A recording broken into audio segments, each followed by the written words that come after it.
Une entreprise qui veut miner la Lune, une sonde spatiale soviétique qui s'écrase sur Terre après près de 50 ans dans l'espace alors qu'elle était destinée à Vénus, une entreprise qui va concurrencer SpaceX et encore d'autres. Eh bien, on peut dire que les actualités spatiales se sont encore enchaînées ces derniers jours. Et pour ouvrir le bal, eh bien, on va se diriger vers la Lune. Depuis quelques jours, une étrange entreprise, jusqu'ici restée un petit peu dans l'ombre, fait en effet parler d'elle. Laissez-moi donc vous présenter Interlune, une entreprise américaine qui ne veut ni plus ni moins qu'aller miner des ressources sur la Lune. Alors, ça peut sembler complètement utopique et concrètement il y a encore énormément de chemin à faire, mais l'entreprise veut commencer par une ressource qui rend un tel projet rentable, l'hélium-3. Et l'hélium-3 est utile dans plein de secteurs, informatique quantique, fusion nucléaire, et même le monde médical s'intéresse aussi à lui pour l'imagerie par résonance magnétique. Si l'on peut en produire sur Terre, l'hélium-3 reste une ressource particulièrement prisée et donc chère.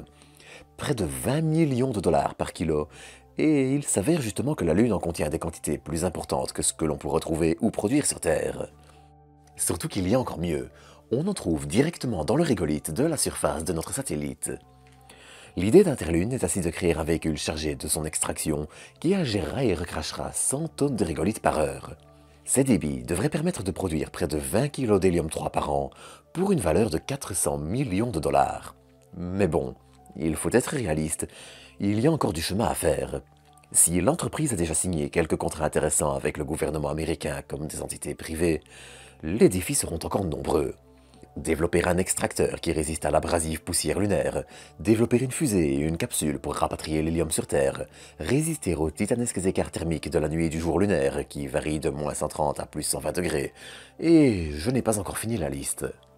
Surtout que pour le moment, les plans sont encore loin d'être concrétisés.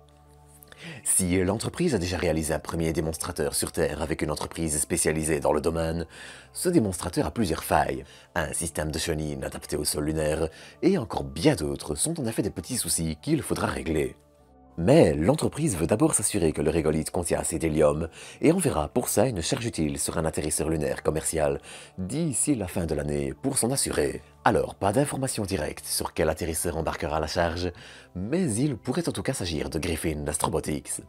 Le tout sera ensuite répété avec un atterrisseur lunaire dédié et d'ici 5 ans un premier démonstrateur complet.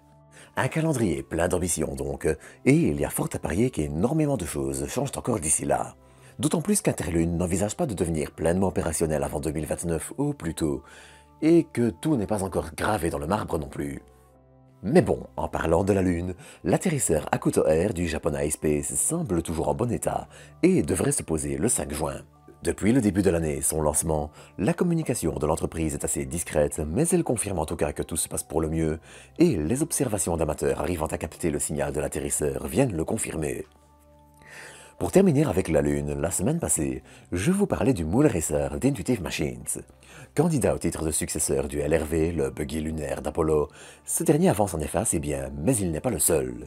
Il en va de même pour Astrolabe et son petit rover modulable baptisé Flex.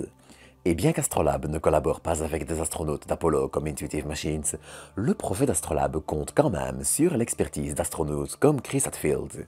Astronaute canadien ayant déjà participé à 2 missions de la navette spatiale et une à bord de Soyouz, il fait partie des équipes qui aident à concevoir et tester le véhicule. Et le moins que l'on puisse dire, c'est que cette semaine, les startups et projets innovants ont le vent en poupe. De son côté, par exemple, l'American Relativity Space annonce avoir réalisé au cours des 2 derniers mois différents tests incluant les moteurs et avancé sur les réservoirs et le bâtiment d'assemblage de terre en air.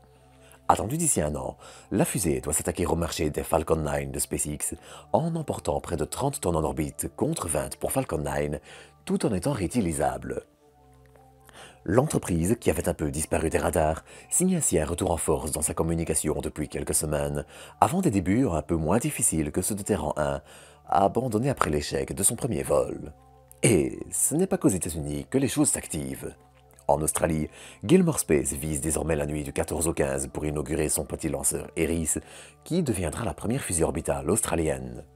J'en reparlerai évidemment, mais peut-être pas en direct, le lancement étant attendu entre 23h30 et 9h30 du matin heure française. Après quelques mois de retard assez normaux dans le spatial, le petit lanceur capable de placer 300 kg en orbite et haut de 25 mètres décollera probablement enfin bientôt. Mais si le décollage d'Eris approche, d'autres événements sont aussi parfois retardés. L'Inde, par exemple, ne fera pas voler sa capsule Gaganyaan avec des astronautes avant fin 2027. Le calendrier précédent demandait en effet 3 vols à vide en 2025 avant un vol habité en 2026, et était tout simplement insoutenable, faisant de ce changement une relative non-surprise. Pour terminer avec les startups, on avait aussi droit à quelques infos de la part de Vast Space sur leur station spatiale Vast 1. Alors, les abonnés de la chaîne le savent déjà, mais Vast Space mène actuellement une campagne de test sur un exemplaire dédié de sa future station spatiale. Et cet exemplaire de test permet de qualifier l'exemplaire de vol, attendu lui en 2026. La station spatiale touristique qui comptera sur la capsule Dragon Crew de SpaceX pour le support de vie et des astronautes, comme le filtrage de l'air, avance ainsi correctement vers ses débuts avant d'ouvrir la voie à des plans plus ambitieux pour l'entreprise, avec des grandes stations de plusieurs modules. Et pendant ce temps-là, eh bien, l'Europe a aussi droit à ses petits succès.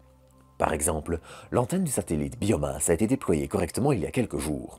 Et c'est important, ce satellite aidera à surveiller les forêts et leur évolution, un élément crucial dans l'étude et la sauvegarde des écosystèmes, ainsi que la compréhension de leurs réactions face au changement climatique.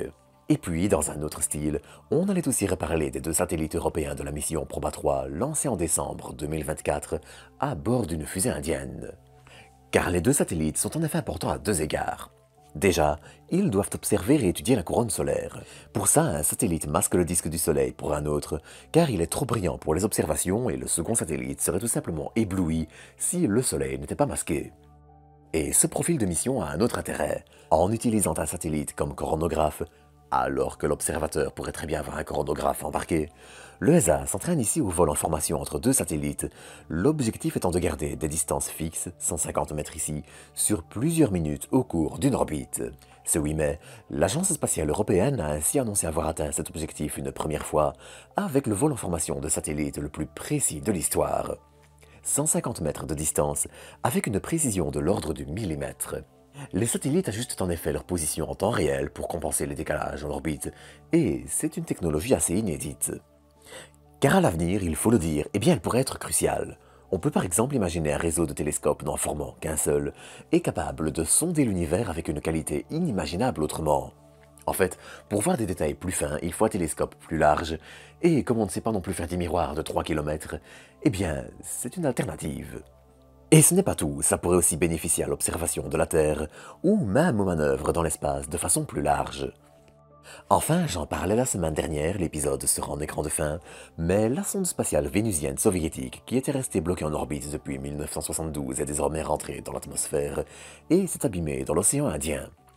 Bien que certains ont émis l'hypothèse qu'elle puisse flotter, il est fort probable que cette pièce historique ne soit hélas jamais récupérée.